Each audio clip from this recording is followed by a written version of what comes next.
You genuinely care about some people's success. I remember every time we would hop on a Zoom call, you would ask me about stuff that I told you like 2 weeks ago. Yeah. Like you remembered that stuff. Like no one else, I guarantee you, there's no other guru that has the following that you has, the success that you have, and they do that with all their students. When you kept showing up on my Instagram, there was this one phrase that you were saying that I'm always going to remember. You're wholesaling wrong. You never shook the seller's hand. You never met the buyer from Pittsburgh, probably in your bedroom.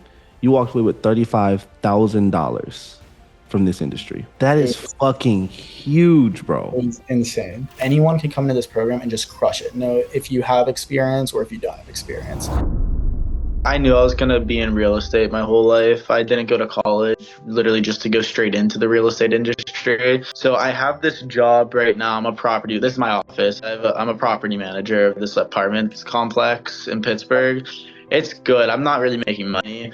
I have stuff in progress right now, but I haven't been able to lock up a contract. I think I also, just for the last thing, I kind of just want to go over, if you could like see my cold calling, just I want to see. Yeah, I want to listen to your calls first. I don't make enough money where I can even like think about investing in anything right now. Like, you know how the market is, right? Everything is so high priced. So it's like, I definitely want to be at least making $10,000 a month.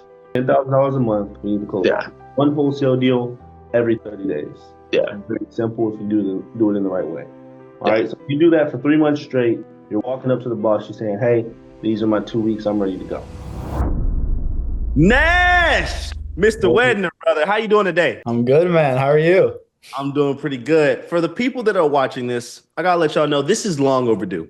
Nash should have been on Certified Closers. I don't know why we haven't gotten around to it, but now today is the day that he is here. Nash is a special story because when I met Nash, and we're going to go into it, I don't want to spoil it too much, right? When I first met Nash, he was literally in his 9-to-5 at the leasing office saying, I want to get out of here. I never want to be here. I'm not enjoying it. I want to do more with life. I want to have fun. And since I've met Nash, this guy has a smile on his face every time I talk to him. He's trying new hobbies. He does hockey coaching. He be running marathons. He's doing all types of things. But the thing that inspires me the most is Nash's why. We'll get into it towards the end of the episode, but I promise you, stay for the entire episode because Nash is going to drop so much value for you guys to get into this industry and start crushing it. Nash, the first question I want to ask you is, what was life before wholesale real estate? Before you met Roy, before you got into wholesale real estate, what were you doing? Like the honest answer to that question is I was just confused. I had no idea what I wanted to do with my life. I had an idea of what I wanted to do, but I didn't know how I was going to get there. Like I knew I always like, just like everyone else, I had dreams. Like I wanted to make a lot of money. I wanted to like be my own boss. I wanted to be an entrepreneur, but I just like didn't know how to get there. So obviously I started as a leasing agent and I was working a 9-to-5 at the beginning. I was making like $500 a week. And I kind of just like, I liked it at the beginning. And then I kind of just realized I was like, I can't believe people do this for like their whole lives. I was like, I don't think I could not see myself doing that for like more than 2 years at most. There's no way I could have been doing that for more than 2 years. It was really eye-opening for me to like do that job and just like realize how much I hate it. And like, it gave me a lot of motivation. Just like, that was the beginning of my journey that definitely like pushed me to like get to where I am now. That is amazing. Now, when you're going through working at the leasing office, did you try anything else outside of wholesale real estate to kind of make it out? Or were you just kind of like lost the entire way? I went through like the online gurus. Like, I'm not going to lie. Like I looked up a lot of stuff, but I just didn't, I always wanted to stay in real estate. Real estate has always been my passion. Both my parents were in real estate. I've always wanted to be in real estate. I just like, I didn't know what to actually go into. I think I was looking at like the online industry with just like sales, like stocks, like stuff like that. And I kind of just like came to terms where it's like, first of all, I don't even know if I can actually make money through it. And then is that what I really want to be doing? Yeah. So that was what got me into like trying to figure out like the online space. And then when I got to it, I was like, okay, let's set it down to like at least just doing like real estate. So it was between like Airbnb and then obviously I found out what wholesaling was eventually. Yeah. Did you know any of your friends that became entrepreneurs, didn't take the 9-to-5 route and just completely made it? Dude, that is like the complete opposite of where I'm from. Like, it's like not even heard of like what I'm doing. Really? And so where I'm from, I grew up in Pittsburgh. It was like, it's a middle high class Pittsburgh. And most of everyone that I went to school with goes to a pretty good college, gets a really good like finance job is usually the job that most of my friends have that I Yeah. get this year. And just like doing pretty well, like making a good salary, doing pretty well, but just like working in that office. And like, I just knew since I was younger, I was just like, even if I was making like six figures or more than that, I just didn't want to work an office job. It's just that wasn't worth it to me. And that's always Yeah. how it's been. That's crazy. So I describe these people as two things. One, the chosen ones, because you're the person who got tapped on the shoulder and said, hey, no, you can do way more than work at this 9 to 5 office desk job, but also call them psychos. When everybody else is going this way, you decide to go the other way. Now, when you decide to become an entrepreneur, did you tell your parents? No. I'm not gonna lie to you. Uh-huh. They're still confused on like everything that I do. Really? They don't understand everything that I do. And I'm not completely transparent about everything yet because Mhm. I'm not, don't get me wrong, I do well. I would definitely consider myself as a lot more successful than what I was, but I'm not even close to where I want to be. Yeah. And that's kind of like I don't really feel like I will because it's not big. It's not like I haven't told many people what I do. And that's what I wanted to ask you is like you're not telling anybody what you're doing. You don't have an example or anybody else that's doing the same thing. You probably don't even have the full support from your parents because they're hoping that you sign up for the finance job, right? How do you stay so determined and have that self-motivation? Like, I don't care what's going to happen. I'm going to make this work. I don't care if anybody believes in me or not. This is all on me and I'm going to show up every single day. How do you continue to stick with that so long? I mean, at the beginning, it was definitely a risk, but to me, I was just looking at the other side of it. You have to keep that like mental thought of what if this does work? Because obviously, when I got started with like my entrepreneur journey, obviously there were like thoughts of, wait, what if this fails? What if I'm Yeah. completely doing the wrong thing? But I just Yeah. kept focusing on, but what if I hit $100,000 in 1 month? Like Yeah. it's so, I mean, I just kept thinking about the good stuff and eventually it just started coming and I haven't stopped since then. So it's full, I to love be that. honest with you, at that point, it was fully mental and Yeah. I stuck with it. Love it. So you're growing up in Pittsburgh. Everybody's going into school for finance. You're at this leasing office. You're like, no, I want to get out of this. I know I want to be in real estate, whether it's Airbnb, wholesale real estate, whatever it is. I want to be in real estate. My parents were in real estate. I'm going to make this work. You go on social media. This guy pops up. What made you even tune in or even book a call? So can I go a couple months prior to that? Absolutely. So you weren't the first person that I Mm. came across. You were probably the last person I came across. Actually. Okay. Yeah. So the first I came across other people, and I did other mentorships, Oh, and you did? yeah, I spent over $10,000 in mentorships before I met you. What Like, the? I didn't even know that. yeah, Whoa. Okay. You yeah, guys bring me in the Lord. Tell me the full story. Don't skip anything. okay, so so after I learned what wholesaling was, literally this is how just not intelligent I was thinking at the time, but the first like guru I saw, I signed up to book a call and of course I paid for it because I was like I didn't understand the game. I didn't Yeah. understand like there was a bunch of people that taught how to do it. I just saw Yeah. one person. I was like, oh, that's cool. They make $10,000 each transaction. I'm gonna try it. And Yeah. I signed up with them and it was a complete scam. They literally, I paid for it, gone. Oh, okay. Okay. Don't say his name, but could you describe the person? He was probably like high 20s. He was like in his Oh, high 20s. He's nowhere on the internet anymore. He's not. wow. I would have like, especially now, I would have definitely tried to like do something to like to either Yeah. like try to warn people or stuff. He's not on the internet anymore. But Um, he was just a total fraud. Like, and he got me because I mean I just wasn't I didn't do any due diligence or anything like that. So a little bit. yeah. I mean, no, all of it was my fault. But Yeah. that's when I realized I was like, okay, so now there are scams out there. I need to be careful of that. And then Yeah. I found another guy. I did a lot of research before I actually signed up for it. And there was a lot behind this guy. He sounded Yeah. like he knew exactly what he wanted. He's a huge guy. He's in Arizona, very big in the real estate world. So I tried it. And the only issue was they wanted me to wholesale in Pittsburgh. They wanted me to wholesale in Pittsburgh. This was right before it was illegal to wholesale in Yeah. Pittsburgh. So it made kind of sense, but and then once I started doing it, I did all the steps, everything made sense. But I was doing everything they were teaching me, and I just wasn't able to get deals because eventually I kind of realized in Pittsburgh, it is so hard to wholesale if you're not a real estate agent. because you are looked so down upon. You're like in the whole, like in PA, honestly. In Philly, it's a little bit easier, but especially in Pittsburgh, if you're known as a wholesaler, like real estate agents will have your number as wholesaler and like don't answer. And so Wow. everything Okay. that I was exactly, and everything that I was doing was on market as well. Is Okay. they were teaching me. They were teaching you on market? Yeah. So it was like through Zillow, bandit signs, the most. By the way, anybody who's watching this, do stop doing Zillow, stop doing bandit signs. Those strategies do not work in today's market. Continue, Nash.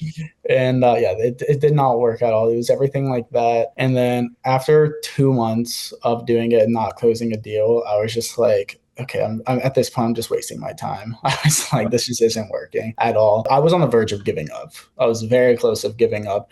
And then this Why guy, didn't you? because I still want like that like the vision of me, like what if this actually happens? I still was like trying. And then I was like, listen, I eventually got to a point where I was like, listen, I do want to keep trying, but like I need something to change. Like I don't know if it's like a different person to teach me or like better one-on-ones. I just need something. And then there was this guy. His name was Roy. I don't know if you've heard of him, but No, sound like a cool guy though. he showed up on my Instagram like 1,000 times. And so when you kept showing up on my Instagram, there was this one phrase that you were saying that I'm always going to remember. You're wholesaling wrong. You kept on saying it on all your advertisements. Yeah. But you're like, you're not wholesaling right. You need to do it virtually. You're not wholesaling right. You need to do it virtually. And like in the first couple weeks, I'm just like scrolling past. I'm like, no, I'm done wholesaling. I don't want to try another person anymore. And it kept on happening. And then I was like, you know what? I'm gonna watch your videos. I was like, you keep showing up on my page. I'm going to watch some of your videos. I watched like one of your videos. And that night, I think I watched all your YouTube. I watched every single Instagram because I couldn't stop watching it. Like, damn, okay.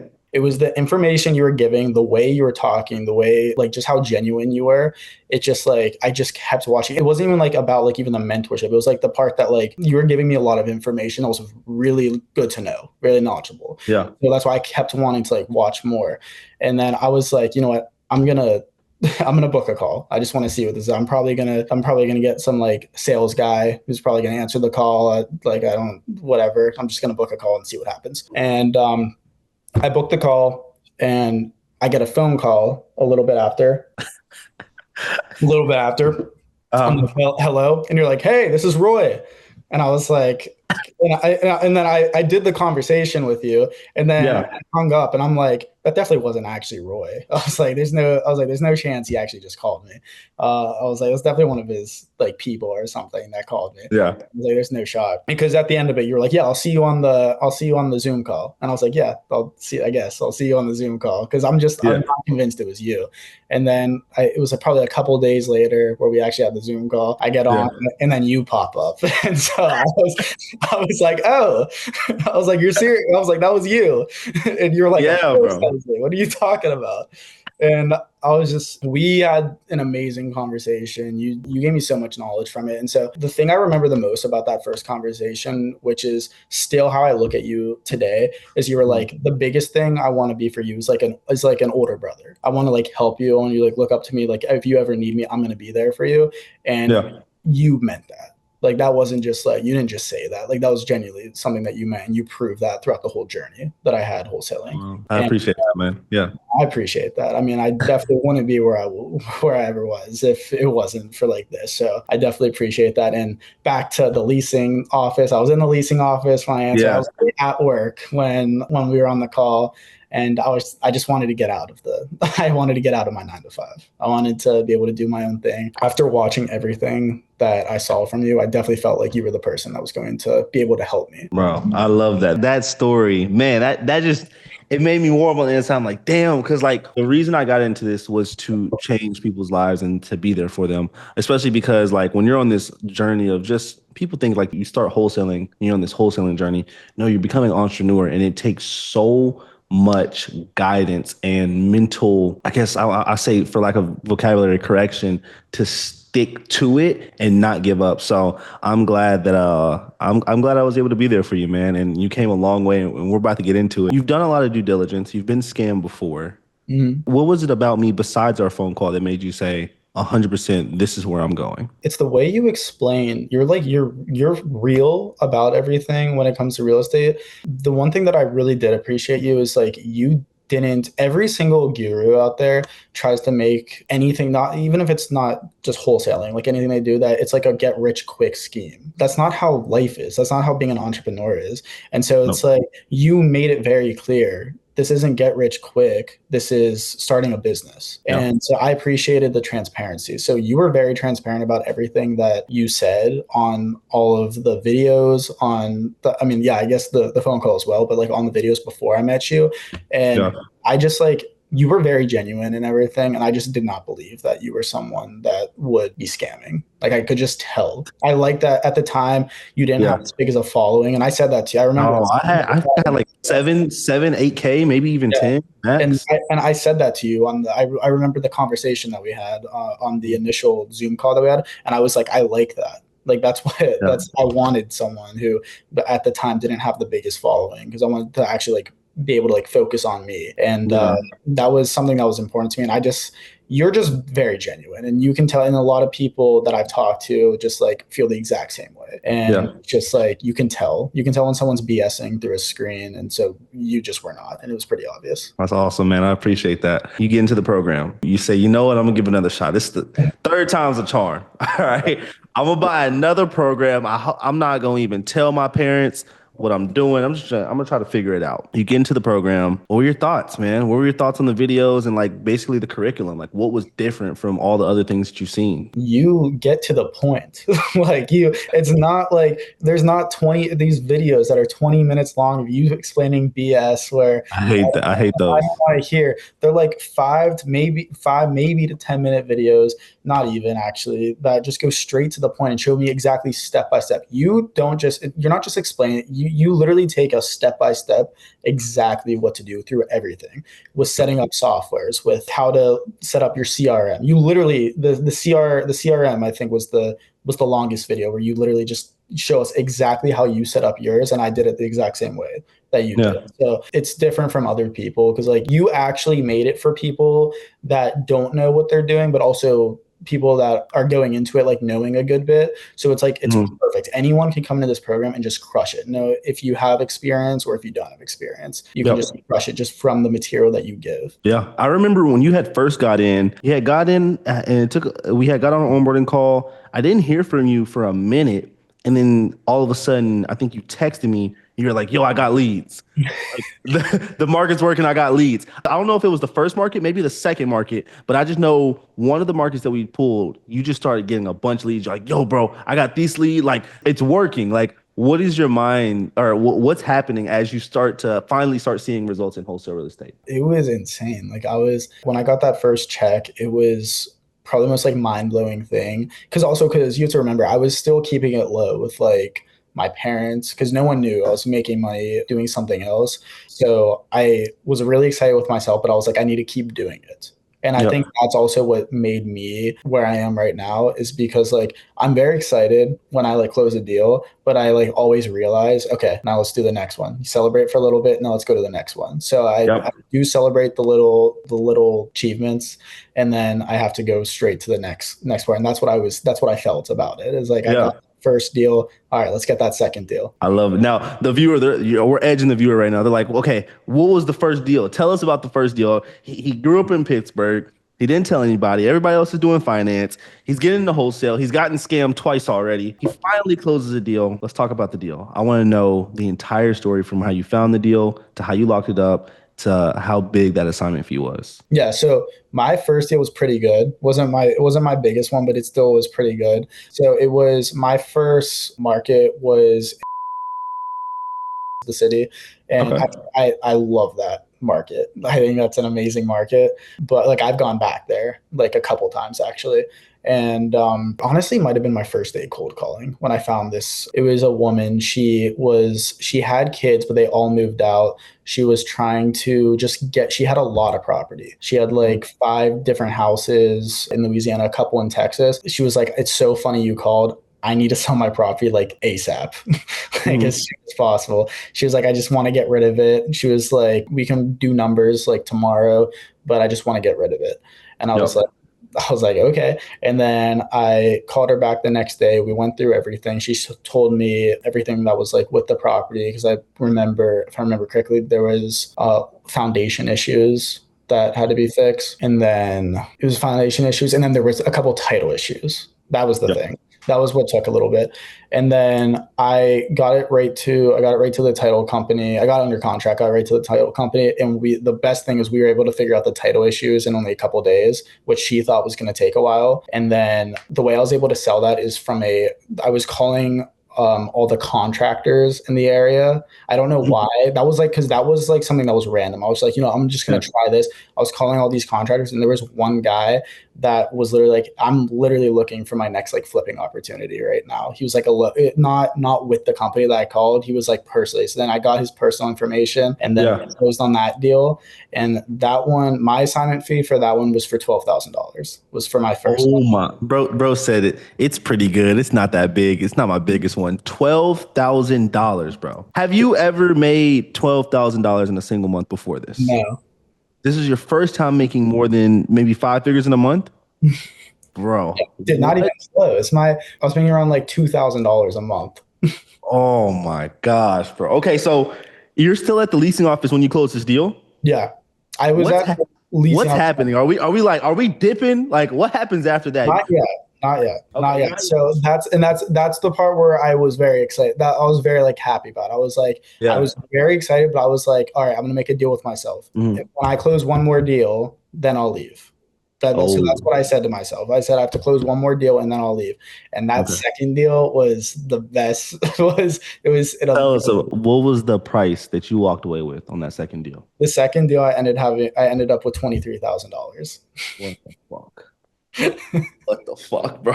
And this is what time frame between? It was a little bit under 3 weeks later. A little bit under 3 weeks later. So from when you've contacted the lead to when it closed, how long did that take? So this guy, he was a little bit of a pain. So this is you really helped me with this one actually, because he was very difficult. He was an older guy. He was just he was trying to get rid of it. He didn't even know, he didn't live there. He didn't even know like what it was like priced at. He literally just said to me, he was like, yeah, I just want to get rid of it. He was like, I'll get rid of it for $10,000. When he told me that, I text you like, it was like 1:00 in the morning, and I was like, dude, $10,000. This guy's, and then you're like, all right, get the clothes. It was like 1:00. Yeah. You text me right back, and so we got it under contract, and there wasn't even that much like wrong with it. It was like, I mean, the roof needed to be. That was the big thing. Was the roof needed to be redone? And funny enough, to the contractor that closed on the last deal, his buddy, who also worked for that same company, was the one that closed on that house. And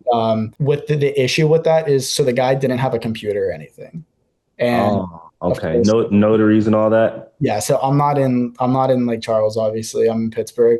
So then I text you and I was freaking out. I was like, dude, I don't think I'm gonna be able to do this. He doesn't even have a computer. And you're like, all right, relax. You're like, notary. Yeah. Like you get a company down there and you can do that. Yep. And he was very painful because we had like 3 appointments where like we had him like meeting at like a nearby Starbucks of his house, and he was supposed to go, and there was 3 times where he just didn't even go. And so then the last time the girl who worked at the notary office, she was like, listen, I'm going to do this one more time, then I'm not doing it again. She's like, I can't keep going. He's not showing up. And I was like, fine. And then finally he showed up, he signed everything. It was the 4th time. And then that's what made it take a while for the close to happen. And then finally we were able to get on it. And I sold that one pretty fast. Bro, so the second deal was $23,000? That was my assignment fee, yeah. $23,000 on the second deal, $12,000 on the first deal. We're totaling at what? $35,000. You've never been to Lake Charles before. Have you been to Lake Charles before? No. Never been to Lake Charles. You never shook the seller's hand. You never met the buyer from Pittsburgh, probably in your bedroom. You walked away with $35,000 from this industry. That is fucking huge, bro. It's insane. What changed? Like outside of Roy and being a mentor, what strategy, like tactical wise, what changed? What did you do different to actually start seeing results? It was definitely my time management. So I kind of realized when to call in Lake Charles, because when you switch to a different like location, you go to a different market, there's going to be times that work and there's going to be times that don't work. And so Yep. I kind of realized that once I was doing Lake Charles at the beginning, I was switching my times when to call and like trying to figure out when the best time was to call. And I'm pretty sure with Lake Charles, it was right after 4 o'clock. So I Yeah. would call from like 4 o'clock to like 7 o'clock usually. And it just worked. And I felt like the time management of me calling it, I called the same time every single day. That was a strategy for me that worked then and it still works now. Yeah. Wow. What advice would you have for the wholesaler that's getting into this industry for him to close his first deal? Like, what advice would you give to him to get to that finish line as fast as possible? Literally, don't give up.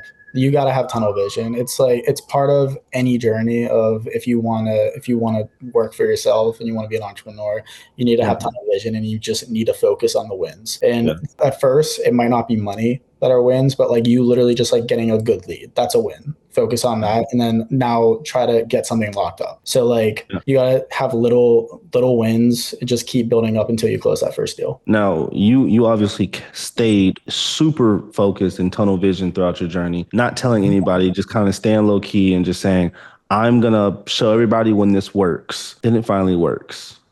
You were the person who watched something on the internet, bought a course, and actually got results from it. By the way, 1%er. Most people that get into wholesale real estate or any type of online business never make it Yeah, because they give up way too early. You stuck it exactly. through, you got the results. Who was the first person you told? The first person I told was my sister. That was the first person I told. Well, because I showed her my bank account. That was Yeah. kind of, I was just Oh like, man. it was like I didn't even tell her. It was a weird way to tell her. Yeah. I was like, look at this, and I just showed her my account, and Yeah. she's like, what are you doing illegal? Like that was that was her first thing. Yeah. She was like, you do not make that from your job. I was like, and then I kind of gave her the rundown of what I Yeah. was doing. And she was very Oh, excited. I think at first she was worried because we come from like a very like traditional real estate family. So she was yeah. like, are you sure this is legal and everything? And I'm like, yeah, of course. I was like, I have contracts to everything. I've had people look over most of it. I was like, yes, it's perfectly. And then she was really excited for me. I mean, she was like, so, and then we talked about like my job and like if I was going to leave my job. And I finally did. I decided to leave my job after that second. Wait. Let's bring it back now. Sorry. We closed that second deal. We got 35,000 in the bank account. Mhm. It works. We're up now. It works. We used to make 2K a month. We quadrupled that. You walk into that leasing office. What happened? Let us know. Like what was it like quitting the 9 to 5? This is what everybody wants to do, by the way. So what it was a little bit different because the people that own that company are family friends with my family. And Mhm. so what I told them is I'm going to a different opportunity. They didn't understand it was me that I was Yeah. going for myself, but all I said, I was very excited. I was like, listen, I was like, I love being here, but I have another opportunity that I'm going to go to, but I really appreciate it.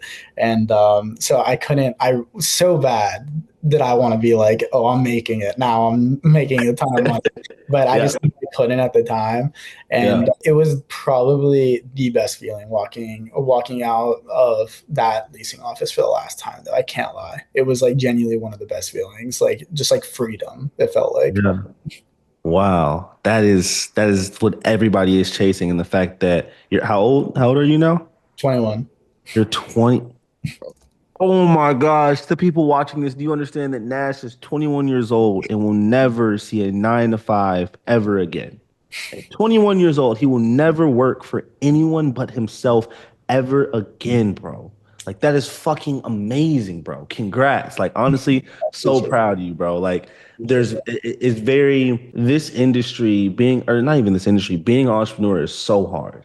And I try to tell that on my social media all the time. Like everyone sees like the grass is green on the other side and like, oh, they buy Lambos and then this and that. No, it is not like that at all. I mean, you can have those moments, but it comes with so much pain and so many challenges. And for anybody to stick through it, they are a psycho. I call them psychos. Like you have to be a psycho. You have to be a delusional person to make it through. And that's exactly what you are, Nash. You made it through and now you're reaping the fruits of your labor. So congrats to that, man. I'm proud of you. What did you learn on the journey, bro? What was the biggest takeaway from going from a city where everyone's doing the same thing, leaving the 9 to 5 and creating freedom for yourself? The biggest thing I learned, honestly, was just like, don't follow the crowd. Do not follow the crowd if you don't want to. Like, do what Yeah. you want to do at the end of the day. If you want to, because there's a lot of people that's what they dream of. They dream of having like a good finance job, working at 9 to 5, and just like building up in the corporate world. I have a lot of friends, that's their biggest dream. And Yeah. that's cool. That is cool for them. But that just wasn't who I was. Like, it never was. Like, I was never someone that just like went with people and just followed people. I always like had my own path. And I knew from a young age that that's probably how it was going to be, like me working. Also, Yeah. I never imagined myself working in an office. And so I just stuck with it. And I'm doing what I love. And that's really the only thing. Obviously, the money's really cool. I love Yeah. being financially free. I love having a good amount of money. But I mean, like, the biggest thing is I'm doing what I want. Yeah. I know this is something I've been thinking about a while. Kind of had like an out of body experience recently where I kind of like just zoomed out and just saw all the things I had.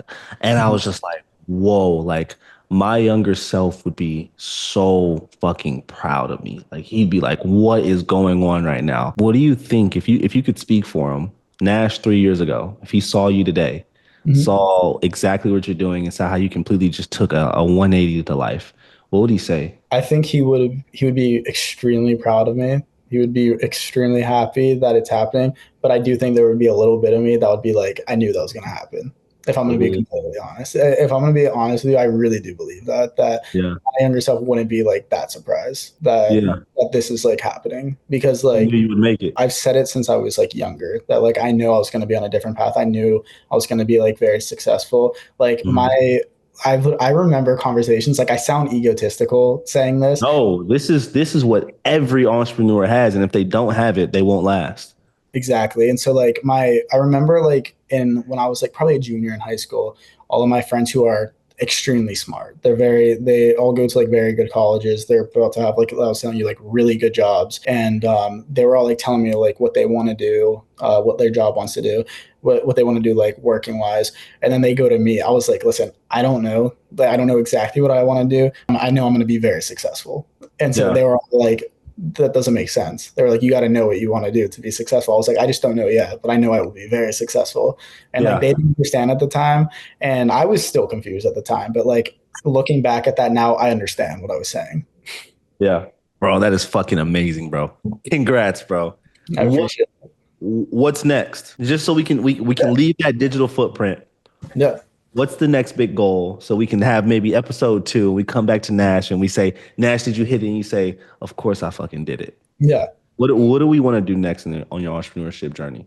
So with the wholesaling, I'm not gonna lie, there was definitely, it's been amazing, but I definitely had a couple like roller coaster moments where Yeah. it went down. I know we've talked about the one Oh that man, if you guys knew what Nash had went through, that is so oh, yeah. my first thing that I want to do is just keep the business doing this. I want Yeah. the business going that for the next couple of years. I definitely want to get to a point where we're consistently grossing at like 100K a month. That's Okay. like that's like one of my goals. And then once I do that, I've kind of realized what my real passion is and what I love is like is managing like companies and stuff. Yeah. So I do think that after I start like this company gets a little more consistent, I want to do a lot. I might want to start like another company. Really? Yeah, I do think Like, that. is it more like HR? What do you mean? Okay, so HR is like team building, like management and stuff like that. Like, are you Mhm. are you thinking about like team building, culture, management, stuff like that, or like managing No, like KPIs? managing like a different just a different company, like having a like me starting another company and Okay. just like the wholesaling company, like, and then just like Yeah. building a team and just like doing it again, but like say maybe Love something it. different. And so I've realized that that's what I love. Like I love like building teams. I love like bringing on like VAs and like just bringing on people. I don't know Yeah. why I like it, but I just like it a lot. I'm the same way, brother. I'm Yeah, the same way. I love that, I bro. it's fun. Like it's a lot of fun for me. I enjoy it. So I do think I'll probably be doing it with like another type of business. And I've been thinking about businesses to do with, but I'm still trying to figure out. I want to be better at like being a boss, and I'm just trying to learn and get better every single day. You have a luxury, man. You have the luxury of proof of concept. So you're able to make those claims like, I'm going to do this because I've already done it before. Most people don't have that luxury. Most people can't say, I'm going to start another company, but you have that proof of concept because you stuck it through. So, man, I already know that just like you said to those friends, I'm going to be successful. I already know whatever other company you start, it's going to be successful. You're going to make millions of dollars. You're going to come back here with a new Rolex on your wrist, some fast car in the background, and saying, I did it. All right. Before we end it, Nash, I appreciate you coming on this episode and sharing your story. I know you've inspired hundreds of people, the hundreds or thousands of people that have watched this. And if you're someone who is watching this and you're not inspired, play it back. He dropped so many gems for them. But Nash, for the viewer, for the kid who's watching this, they want to get into a program. They don't know if they can trust the person. They've never invested in themselves before. You've done it 3 times. You've gotten scammed twice. Third one worked. What advice would you have to the person that wants to invest in themselves to get to the next level? They're just scared. I love that question because that's something that I'm actually very passionate about is that question because I really dislike those gurus out there that try to say that, oh, be an entrepreneur risk-free. That's not being an entrepreneur. Nope. That's not how that works. Nope. Whatever you do, there's going to be a risk. If that's capital-wise, time-wise, there's going to be a risk. Nope. And people need to understand that. So when you're picking a mentor, understand who's keeping it real and understand who's not keeping it real. There's never going to be a time where you're going to say, come here, no money, you don't need any money, you don't need that much time. It's going to be very easy and you're going to start pocketing $20,000 every single month. That's not true. That's not how it is. And there are people out there that say that. So crazy. It's insane to me. Like being an entrepreneur is not that at all. You're never going to do something. You're never going to go into something where you don't have to put any money into, you don't have to put any time into, and you're just going to be handed money. That's not how that works. Yep. So just be careful. And if you want to actually learn how to wholesale, you want someone that actually cares about you, Roy's going to be your person then. Because to you, and I've completely realized this, you don't treat everyone in here like numbers, which is what most gurus do. They see it as a paycheck. They see it as another number. You genuinely care about some people's success. You genuinely care about people, like not even the success part. Like you knew about, I remember every time we would hop on a Zoom call, you would ask me about stuff that I told you like 2 weeks ago. Yeah. Like you remembered that stuff. Like no one else, I guarantee you, there's no other guru that has the following that you have, the success that you have, and they do that with all their students. So like all I have to say is just like be careful and like do your due diligence and just crush it. I appreciate you for coming on here. If you are watching this right now, I hope you've gotten so many gems. I hope you have a pen and some notebook paper and you're inspired to take action and just completely change your life. If Nash can do it, you can too. And if you want to reach out to Nash, he's in the program, he's in the community. So you could just join the community, message him, and just ask for his advice. He is one of the most genuine people I know and will 1,000% give you so much sauce, so much game, and probably help you close your deal as well. So Nash, I'm proud of you, brother. I'm excited that the world is finally going to get to hear your story and hear about your journey. Till next time, brother. All right. Appreciate it, man. See you, man.